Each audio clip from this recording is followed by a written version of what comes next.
Hi, it's Max Rock with MultifamilyGeeks.com here to talk to you a little bit about some of the rule of thumb quantities that are put into our underwriting spreadsheet for multifamily properties. Here we are under tab number 1. This is property number 1.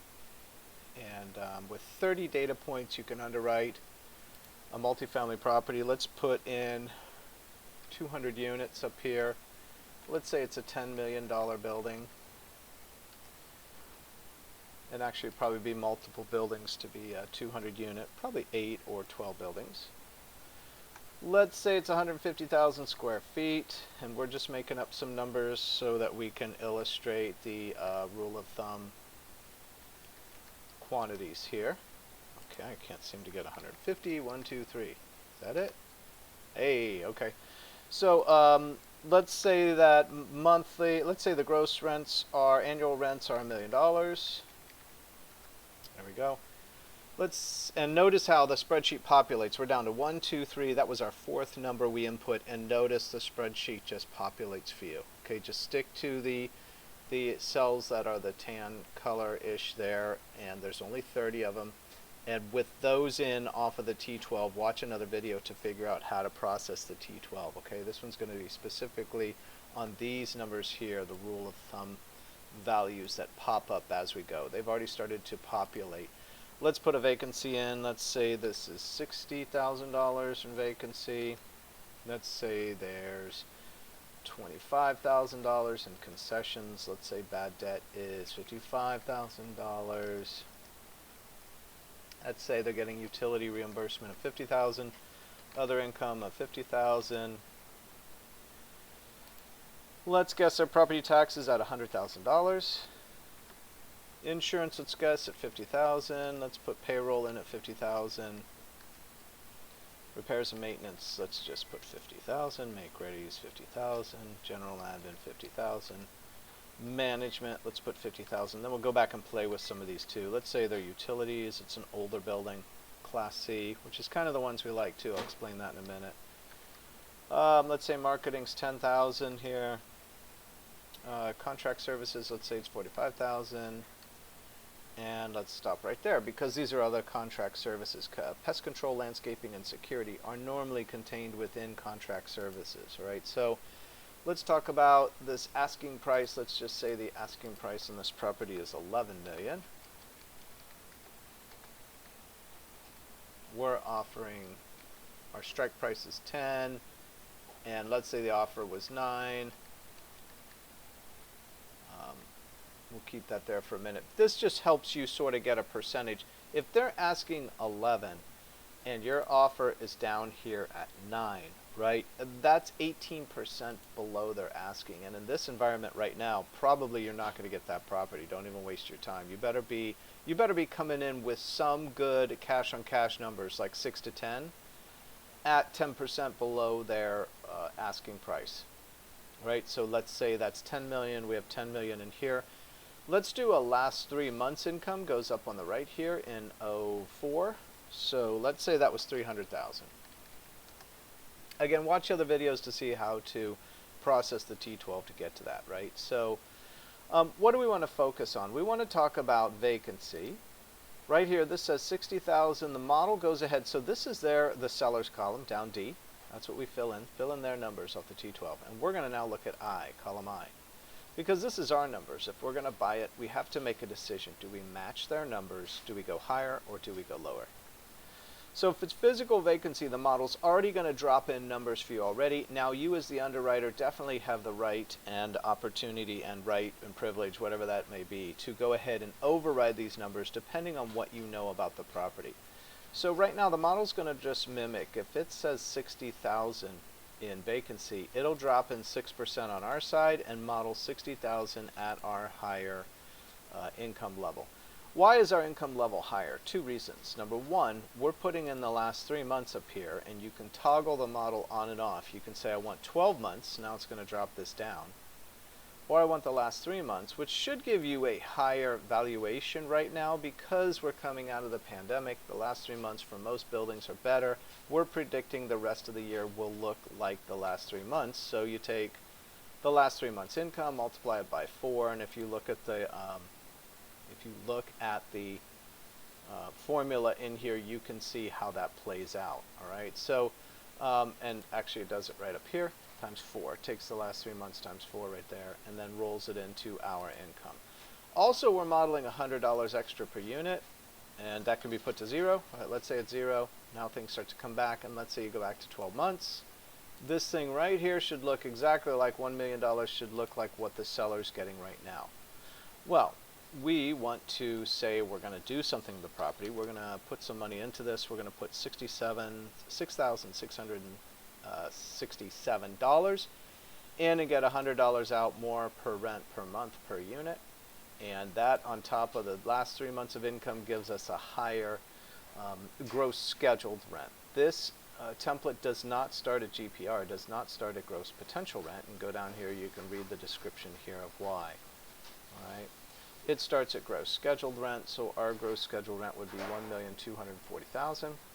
And then we're going to mimic their vacancy at 6%. Now, this model follows the bank rules when they underwrite. Say this was only $40,000. So that would only be 4% vacancy, but notice the model's going to drop in 5 because that's probably where the bank / lender is going to underwrite the property. So for vacancy, we're gonna stick with 5, even if it's lower. So if somebody comes in here and tells you this is only 20, which I'd be careful if they're telling you it's only 20. I'm not sure how many buildings are in that. 20,000 out of a million would only be a 2% vacancy, right? And if it's a C-class property, older, workforce housing, I don't know if I'd trust them. Anyway, the model's going to set you up to do 5%, right? Concessions now will go at what it gives you, down to 1%. Say this was only $5,000 in concessions. It's going to drop in, even though if you played this out and added some decimals here, it's 0.5%. The model's going to put in 1. Now you're free to go back and override this. So let's say you say, well, I don't believe it's going to be 1 on this property for whatever reason. I think it's going to be 0.5. Now you can go ahead and put that in. Right, and it will overwrite that first setup, and you can now control the model. Okay, so same thing with bad debt. It's set at a minimum of 5 right now according to this model. So say it was 45,000, which would be 4.5%. It'll go back up to 5 and drop in 62 here, 5%. Again, just type over this blue number and it will override, and now you will control the model. But it's going to drop in numbers for you to get you started along the lines of what we like to see. Property taxes are not tied here to our property taxes will be based on the mill rate and percentage basis you put in for the area of the property according to the local tax assessor's formula. Call them up, find out what the mill rate is, it goes here, and what the percentage basis is of the purchase price is here. All right. Insurance is set at $350 per door for this model. So let's say you come in and say this is $20,000. Their number, the seller's saying they're only paying $100 a door. Our model's going to give you $350 right off the bat. Again, if you don't believe it, you can come over here and you can type 100, and now the model will start to do what you want it to do. But for the meantime, it's going to drop in our rule of thumb, which is $350 per door min. Payroll's a little bit complicated, right, and gives students a little bit of pause. In fact, let's drop down through the others. They're a little bit easier. This one's going to drop in $450 a door for repairs and maintenance, $250 a door for make-readies, $250 a door for general and admin. Let's cover property management in a second here. Utilities will mimic what the seller puts in plus an upcharge. In this case, it's 1%. So instead of $100,000, it's $101,000 for our line. This will drop in for marketing, will drop in $100 per door. So even if you put in $5,000 here, it'll go back and give you the default of $100 per door. Times 200 doors, right, would be 20,000. And again, you can override it by just typing here what you want. Contract services will drop in $400 a door. All right. Let's go back and talk about payroll. Payroll is a lot more complicated, and it's related to management. A lot of times new underwriters think if I'm paying a management company, they'll handle whatever positions on the property are necessary. That's not true. A management company is being paid to manage the positions on the property, and the positions on the property are going to be paid out of payroll. So if the seller's telling me $50,000, I already have a problem. We're going to syndicate this property, and this is typical in smaller properties. Let's say you're underwriting 50 units, which I would recommend, unless you got some good reason to underwrite 50 units, don't. Just jump up to 200 to 300 like the typical syndication starts to look like, right? 50 units, people are going to tell you, well, 50,000, I self-manage it, right? There's 50 units, I just go over every day and manage it, and I pay myself $50,000. Well, that's not going to work for you. That's why the model's dropping in $120,000. Why? And again, this is explained for you at length down here. If you want to go ahead and talk about this, it's right here. It's talking about this very thing in this paragraph. It's talking about property manager and a maintenance manager. To have a professionally managed property, which you're going to tell your investors you do have, and you better have, right? You're going to need two positions. A property manager at $75K a year, full-time, and that's with benefits included, and a maintenance manager at $45K per year with benefits included for a total of $120K. Those are both full-time positions. There is no such thing in syndication, okay, as part-time managers. I would argue to you right now, if you're going to go out and tell investors you're going to pay them some return on their money, you need a professionally managed building. You need minimum two positions on that property, full-time, a property manager and a maintenance tech, for a total of $120,000, right? So if you go and say the seller says $50,000, the model's going to drop in $120 for you on purpose. All right. Now, if you start to mess with this a little bit, you'll see different areas where it goes across that split. The other number is $1,000 per door. So let's just, for argument's sake, to get some numbers going here, let's say it was 100 unit, and we now have 120,000 in here for the seller. So that's going to start to mimic this here, but let's go lower. Let's say per door, let's go to 80 doors. I'm trying to get a specific number here. Let's go lower. Oh, let's go back to 200. Maybe that's what I should do. And now see how this is 600 here. So $600 a door, we're going to go to a minimum of 1,000 above 120. So if this goes to 121,000, 1, 2, 3.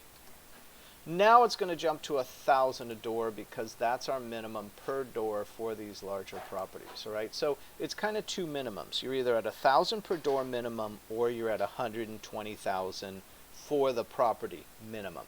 That's what this underwriting template's going to push you to do.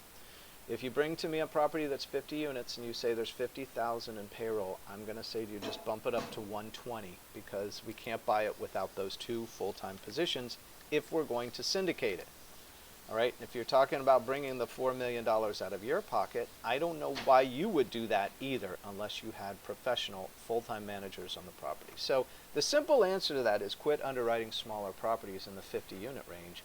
Jump all the way up to 200 to 300 and just be done with it. Just embrace the syndication model and move up into the larger properties. Now, management runs the same way. If you put in 50,000 and it's coming in at 5%, then we're going to mimic that on our side with 5%.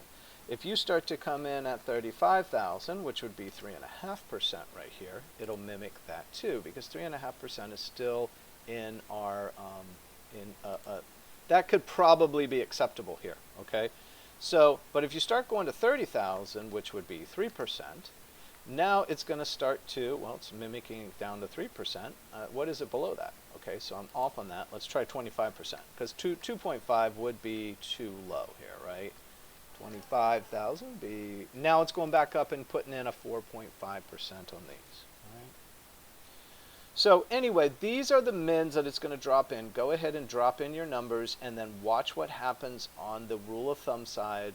If you don't like any of these, like you say, I called the insurance broker and I know I can get it for $250 a door, then you're going to override the unit, put in your $250 a door, override the rule of thumb, and put in the number that you know you can get. All right? And that, of course, is going to be one of the value adds that you're going to put down here. Hey, I called the broker.